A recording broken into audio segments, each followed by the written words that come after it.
High, good morning. আমি ইন্দ্রাণী, কলকাতাতে থাকি। এই প্রথম একটা ছোট্ট ব্লগ তোমাদের সাথে শেয়ার করছি। আজ আমার জন্মদিন, আর আমি সত্যি একটি ছোট্ট রাজকুমারীর মা হয়েছি। তাই ভাবলাম এইবারের জন্মদিনটা একটু অন্যরকমভাবেই শুরু করা যাক। তাই সকাল সকাল স্নান সেরে আমার এই ছোট্ট পুতুলটাকে সাথে নিয়ে চলে গেলাম মা ভবতারিণীর কাছে আমার এই পুতুলটার জন্য একটু আশীর্বাদ প্রার্থনা করতে। আমার এই পুতুলের নাম মিমমিম।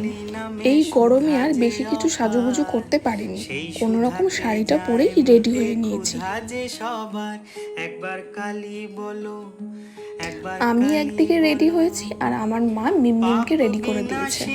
তুমি দেবী কাত্যায়নী, অসুর নাশিনী তুমি অভয় দল। এরপর বাবা একটা ক্যাব বুক করে দিয়েছে আর সপরিবারে আমরা রওনা দিয়েছি মায়ের কাছে। প্রতিবারের মতো এইবারও আমি জানলার পাশেই বসেছি, তার কারণ জানলার পাশে না বসলে আমার গাটা বড্ড গুলোতে শুরু করে। তাই জানলার পাশে হাওয়া খেতে খেতে যাওয়ার একটা মজাই আলাদা আছে। কথা বলতে বলতে চলে আসলাম মন্দিরে। আমার বাড়ি থেকে মন্দির একদম কাছে। গাড়ি থেকে নেমে প্রথমেই চলে গেছি গঙ্গার ঘাটে। গঙ্গার ঘাটে না গেলে যেন মনটা ঠান্ডাই হয় না। একবার তারা বলো, একবার শ্যামা বলো। এই যে আমার ছোট্ট পুতুল মিমমিম, ও তো বুঝতেই পারলো না যে ও কার কাছে এসেছে। আমার বাবা মা বলে আমি যখন হয়েছিলাম তখন নাকি এই মা ভবতারিণীর কাছেই আমার মুখে প্রসাদ হয়েছিল, আর আমাকে নাকি মা ভবতারিণীর বেদিতে শুইয়ে দেওয়া হয়েছিল।